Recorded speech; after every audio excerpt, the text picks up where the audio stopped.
The Secret Life of Pronouns, What Our Words Say About Us, by James W. Pennebaker. Narrated by Robert Fass. Copyright 2011 by James W. Pennebaker. This unabridged audiobook is published by arrangement with Bloomsbury, USA, and was produced in the year 2012 by Tantor Media, Incorporated, which holds the copyright thereto. Publisher's note: selected charts, tables, figures, and graphs in this audiobook appear in a printable PDF, which has been included on the first audio and MP3 CD. If you downloaded this audiobook in a digital format, please visit our website at www.tantor.com and type Secret Life of Pronouns into the search box. Follow the link to the book's page, then click on PDF Extra 1 to access these materials. Preface. Stop for a minute and think about your last conversation, email, or text message. You think you said something about dinner plans, your laundry, a strategy for the next sales meeting. And you probably did. But at the same time, you said much, much more. The precise words you used to communicate your message revealed more about you than you can imagine. You, a, am, to, I, but, the, for, not. Pronouns, articles, prepositions, and a handful of other small, stealthy words reveal parts of your personality, thinking style, emotional state, and connections with others. These words, typically called function words, account for less than 0.1% of your vocabulary, but make up almost 60% of the words you use. Your brain is not wired to notice them, but if you pay close attention, you will start to see their subtle power. Function words behave differently than you might think. For example, the most commonly used word in spoken English, I, is used at far higher rates by followers than by leaders, truth-tellers than liars. People who use high rates of articles, a, an, the, do better in college than low users. And if you want to find your true love, compare the ways you use function words with that of your prospective partners. Although this book focuses on function words, it really isn't about parts of speech at all. Rather, it's about how these words serve as windows into people's personalities and social connections. My training and early research bridged the areas of social, personality, clinical, and health psychology. Only through some accidental discoveries did I even notice the existence of these stealth words. At first, the study of function words was a side venture. But as I delved more deeply into the topic, I started making some unexpected connections to leadership, mental health, brain function, and other issues. Soon my students and I were spending time with computer engineers, linguists, FBI agents, lawyers, doctors, and marketing gurus, and with colleagues in history, political science, communications, and even accounting. And most recently, we have been swept up in the social media frenzy, applying our ideas and methods to Twitter, Facebook, online dating, blogging, instant messaging, email, and even the occasional old-fashioned telephone call. This book is a little like a travel guide. It is organized around some of my favorite topics in psychology and the social sciences: personality, gender, deception, leadership, love, history, politics, and groups. The goal is to show how the analysis of function words can lead to new insights in each of these topics. At the same time, I want you to appreciate ways of thinking about and analyzing language. No matter what your personal or professional interest, I hope you come to see the world differently and can use this knowledge to better understand yourself and others. A revolution is underway in the analysis of language that will have a profound effect on the social sciences and humanities. The words that people generate in their lifetimes are like fingerprints. Increasingly, these words can be used to establish people's identities and even their backgrounds. Language use, especially the use of function words, can signal people's social networks and the roles they play in their families, in their neighborhoods, and at work. Wherever there is a word trail, a host of new computer-based methods can follow it. Shakespeare, Confucius, authors of ancient religious texts, politicians, and novelists have left behind a mind-boggling number of words that scholars from all disciplines can now study with new eyes and unprecedented tools. Although the analysis of language is the focus of this book, it is really a work of psychology. Whereas linguists are primarily interested in language for its own sake, I'm interested in what people's words say about their psychological states. Words, then, can be thought of as powerful tools to excavate people's thoughts, feelings, motivations, and connections with others. With advancements in computer technologies, this approach is informing a wide range of scholars across many disciplines: linguists, sociolinguists, English scholars, anthropological linguists, neuroscientists, psycholinguists, developmentalists, computer scientists, computational linguists, and others. Some of the most innovative work is now coming from collaborations between academics of all stripes and companies such as Google. If you are interested in the topics or approach of this book, there are a handful of very bright thinkers and writers whose work is accessible to a wide audience. Some who have influenced my approach the most include the sociologist Irving Goffman, the linguist George Lakoff, the cognitive scientist Steven Pinker, the sociolinguist Deborah Tannen, and the anthropologist Anna Wierzbicka. The contributions of many others have directly affected my thinking about the fundamental connections between word use and psychological state. Freud's early work on slips of the tongue marked the first psychological acknowledgement that unintended words that pop out of our mouths can reveal hidden thoughts and feelings. Later psychoanalysts, such as Louis Gottschalk and Walter Weintraub, provided roadmaps on how to link seemingly innocuous words to deeper motivations and fears that patients were expressing. Several computer-based text analysis systems presaged my own computer work, especially Philip Stone's General Inquirer program in the 1960s. Any comprehensive story about the early days of text analysis also includes names such as Doug Biber, Herb Clark, Donald Foster, Howard Giles, Rod Hart, Robert Hogenrod, Hans Kordy, Klaus Krippendorf, Colin Martindale, Erhard Mergenthaler, and others. The people who have influenced me the most, however, have been my students and colleagues over the years. This book reflects the collaborative effort of dozens, even hundreds of people. Chapter 1. Discovering the Secret Life of the Most Forgettable Words. Good morning, everyone. Have a fabulous day. XOXO, Paris, smiley face. Paris Hilton, media personality. Went to the mountains above Beirut yesterday to meet with Walid Jumblat, the leader of the Druze. Fascinating experience. John McCain, U.S. Senator. Hanging out with friends, Palm Martinis, getting ready to watch Xmas special, 10 Eastern, 9 Central, going caroling afterward. Oprah Winfrey, media mogul and television host. Time to drink a bottle of wine and sketch for the new tour. St. Louis was brilliant. There's eyeliner on my knee and blood on my elbow. Shady.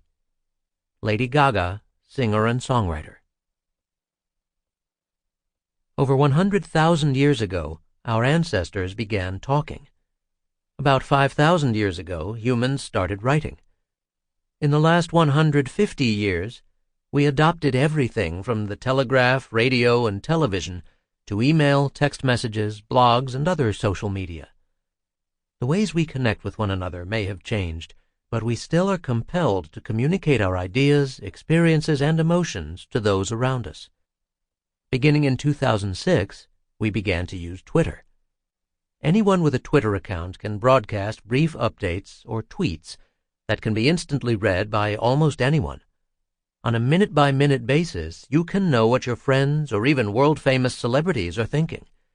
Many listeners may wonder why people would want to do this. However, once you immerse yourself in the Twitter world, you can begin to appreciate some of its appeal. Consider the 4 tweets that begin this chapter. On a certain level, these tweets are no different from everyday communication. One can imagine overhearing similar things from someone at the next table in a restaurant. What are the different people telling others? Paris Hilton is simply calling out a greeting. John McCain is describing meeting an important person in Lebanon. Oprah Winfrey tells us about her plans for the evening. Lady Gaga wants us to know that she is getting into the spirit of her new tour. But there is more in these tweets than their authors appreciate. Each entry is like a fingerprint. For example, if this were a multiple-choice test and people were asked to match the tweet with the author, most would make a perfect score on the test. Even if you had never heard of any of the authors, the mere label of media personality, U.S. Senator, etc., would provide enough information to make educated guesses about who tweeted what. The tweets also provide insights into each person's thinking and personality. Hilton is relentlessly upbeat with her exclamation points and emoticons. McCain works to impress his readers with his big words and worldliness. Winfrey, the consummate salesperson, drops what time the Christmas special, which is actually her Christmas special, will be aired. And Lady Gaga conveys that she is a bit wild, but also thoughtful and, judging by her use of pronouns, somewhat prone to depression. If we started analyzing more tweets from each of these people, we would begin to get a much richer sense of their motivations, fears, emotions, and the ways they connect with others and themselves. Each person uses words in a unique way. Some people, like Lady Gaga, tend to be highly personal in the ways they communicate. They are self-reflective in their use of words such as I and me. Others, like John McCain, reveal that they have a great deal of trouble in connecting to others. In fact, if you would like to try out a quick personality analysis tool based on people's Twitter feeds, try out the experimental website that my colleagues and I created, www.analyzewords.com. Often some of the most revealing words that we use are the shortest and most forgettable. Pronouns, such as I, you, we, and they, articles, a, and, the, prepositions, e.g., to, for, over, and other stealth words broadcast the kind of people we are. And this is the story of this book. It has been a long road from our ancestors uttering their first sentences to Paris Hilton's tweeting her greetings. Due in large part to the current technological revolution, we now have the tools to analyze tweets and Facebook updates, emails, old-fashioned letters and books, and the words from everyday life. For the first time, we are able to use computers to determine how everyday words can reflect our social and psychological states. Who, for example, would have ever predicted that the high school student who uses too many verbs in her college admissions essay is likely to make lower grades in college? Or that the poet who overuses the word I in his poetry is at higher risk of suicide? Or that a certain world leader's use of pronouns could reliably presage whether he'd lead his country into war? By looking more carefully at the ways people convey their thoughts in language, we can begin to get a sense of their personalities, emotions, and connections with others. When social psychology and language meet. Before describing the secret life of words, it may be helpful to say a bit about the author.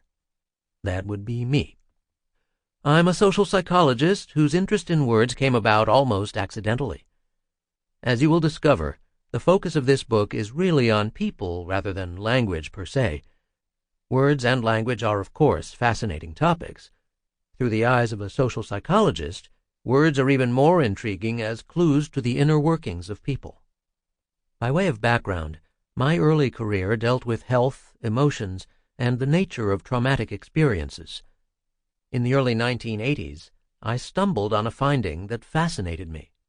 People who reported having a terrible traumatic experience and who kept the experience a secret had far more health problems than people who openly talked about their traumas. Why would keeping a secret be so toxic? More importantly, if you asked people to disclose emotionally powerful secrets, would their health improve? The answer, my students and I soon discovered, was yes. We began running experiments where people were asked to write about traumatic experiences for 15 to 20 minutes a day for 3 or 4 consecutive days. Compared to people who were told to write about non-emotional topics, those who wrote about trauma evidenced improved physical health. Later studies found that emotional writing boosted immune function, brought out drops in blood pressure, and reduced feelings of depression and elevated daily moods. Now, over 25 years after the first writing experiment, more than 200 similar writing studies have been conducted all over the world.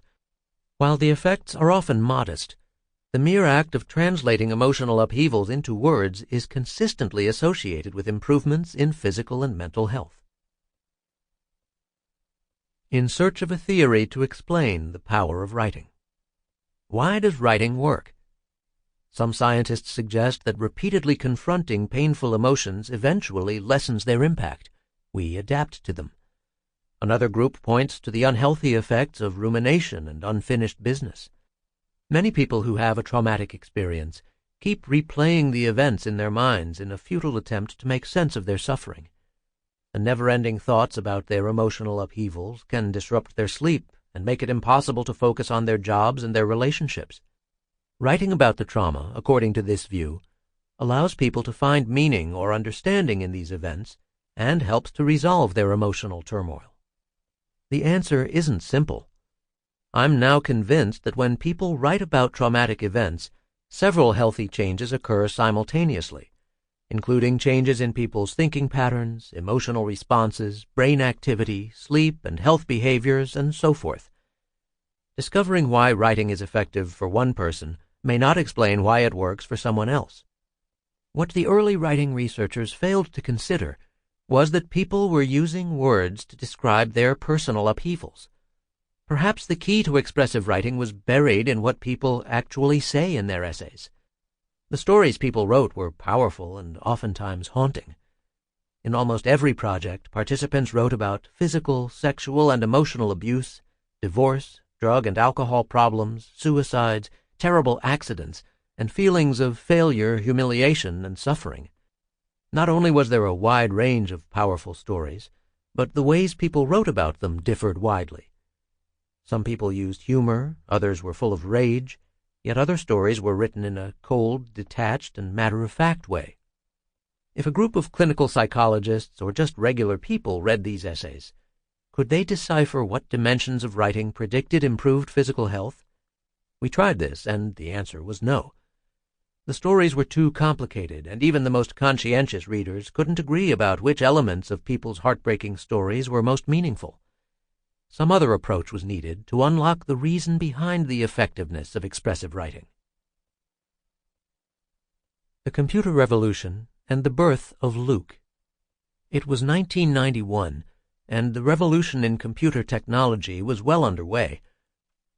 There had been some major breakthroughs in the computerized analysis of language in research that had been done at Princeton, Harvard, and MIT in the 1960s and 1970s. Surely, with this new technology, I could get a computer program that could analyze my trauma essays. No judges, no heartache. I could get some answers with the press of a button. Unfortunately, no simple computer programs were available at the time. How hard could it be to write such a program? I asked myself. By a happy coincidence, a new graduate student who had been a professional programmer had just joined my research team. "Martha," I casually told her, "I've got a great idea for a new program that should only take about 3 weeks to develop." Martha E. Francis turned out to be a creative programmer with a flair for social psychology, though she had no idea what she was getting into. Although the guts of the program were written very quickly, the 3-week project took on a life of its own. In 3 years, we finally rolled out the first version of a computer program we called Linguistic Inquiry and Word Count, or LIWC, pronounced Luke. The idea behind Luke was that the words people used, whether in a trauma essay or everyday speech, would reflect their feelings, and that by the simple process of counting these words, we could gain insights into their emotional states. We assumed that angry people would use anger-related words, sad people would use sadness words. In writing about a trauma, the emotional states of our participants should be reflected in their selection of emotionally relevant words. So in developing the Luke program, we created a series of word dictionaries designed to capture different psychological concepts. For example, we built an anger dictionary, now made up of over 180 words, that comprise numerous words related to anger, such as hate, rage, kill, slash, revenge, etc. We also included word stems such as kill, so that any word that starts with the letters K-I-L-L, such as killer, killing, kills, and killed, would be counted as well. We then went on to build dictionaries for sadness, anxiety, positive emotions, and other mood states. The trauma essays differed in multiple dimensions beyond their emotional tone.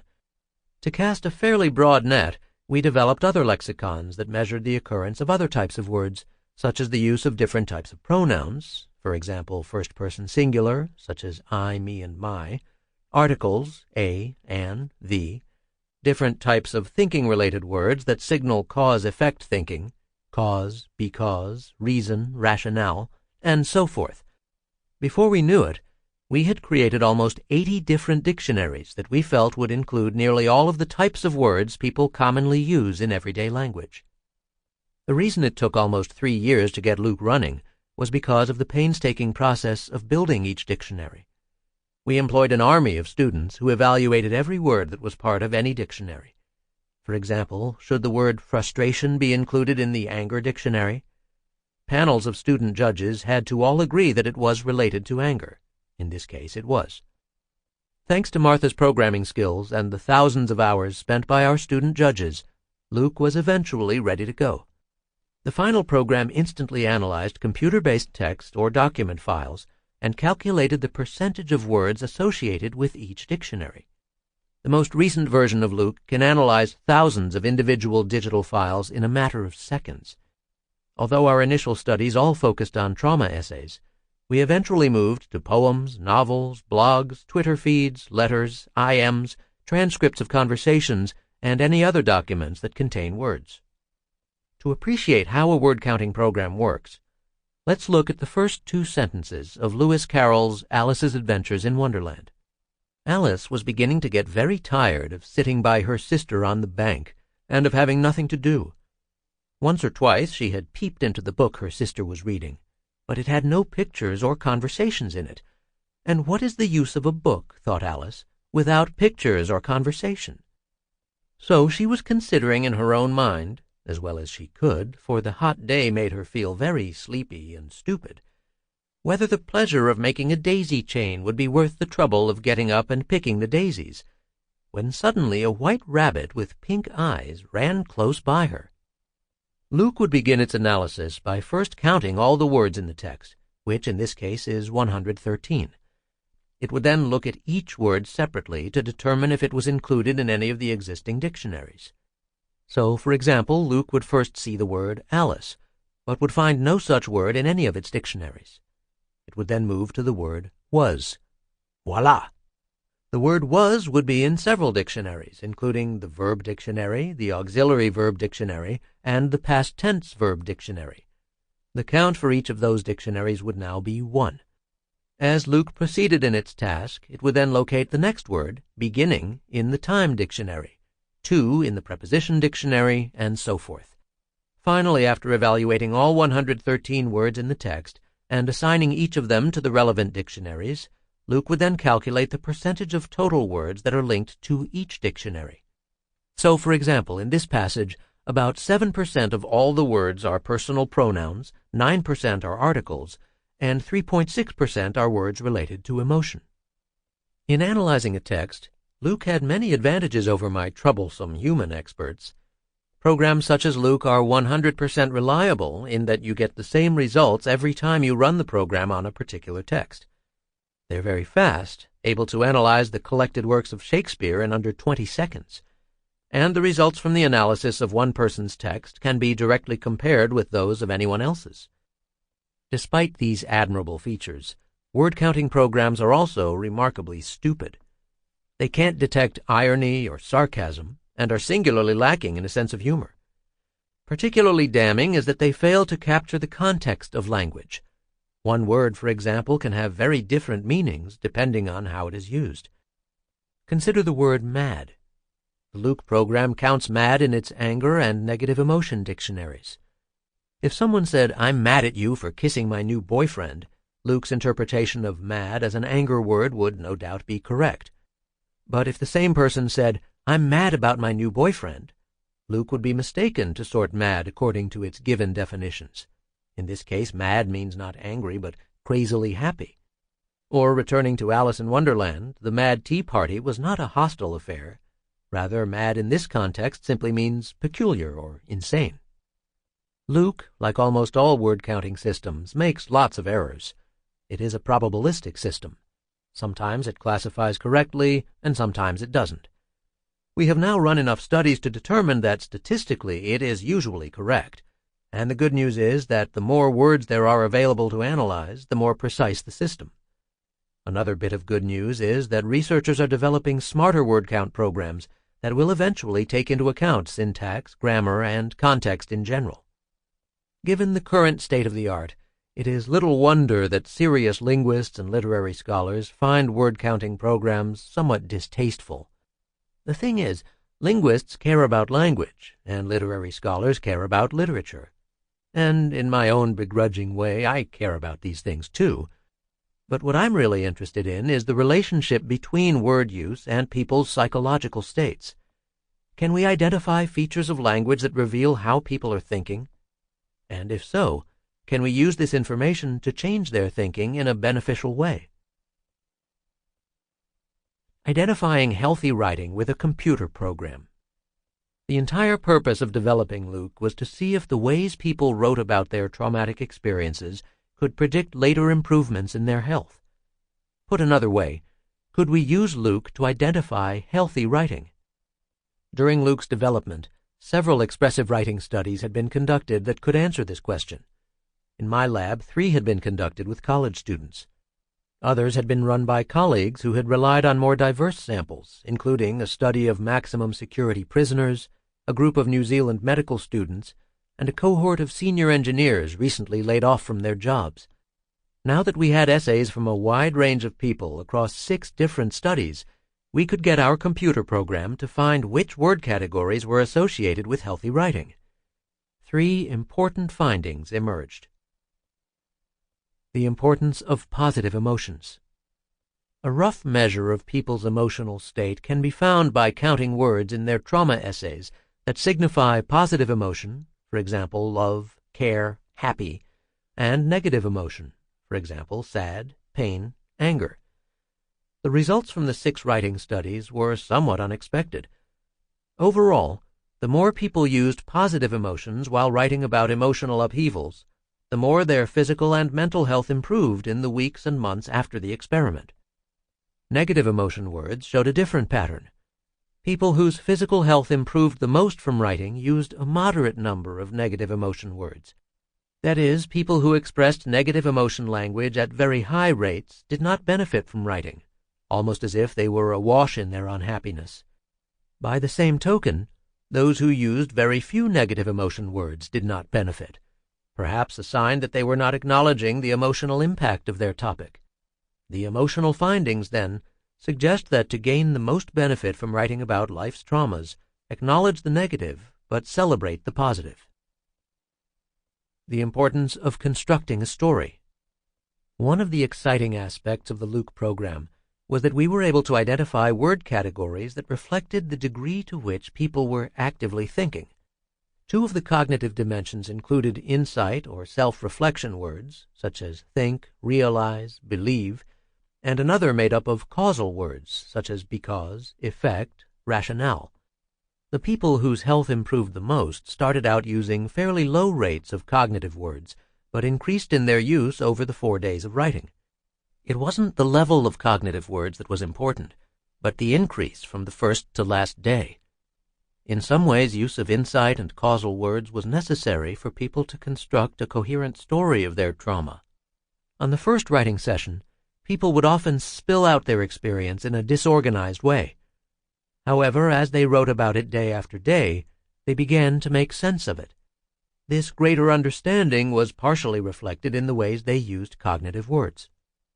These findings suggested that having a coherent story to explain a painful experience was not necessarily as useful as constructing a coherent story. This helped to explain a personal observation that had bothered me for years. When the first writing studies were published, my work was often featured in the media. At cocktail parties or informal gatherings, I sometimes found myself to be a trauma magnet. People who knew about my research would gravitate to me in order to tell me all about their horrific life experiences. Many of them also were in very poor physical health. At first I thought that they're talking about their... Sample complete. Ready to continue?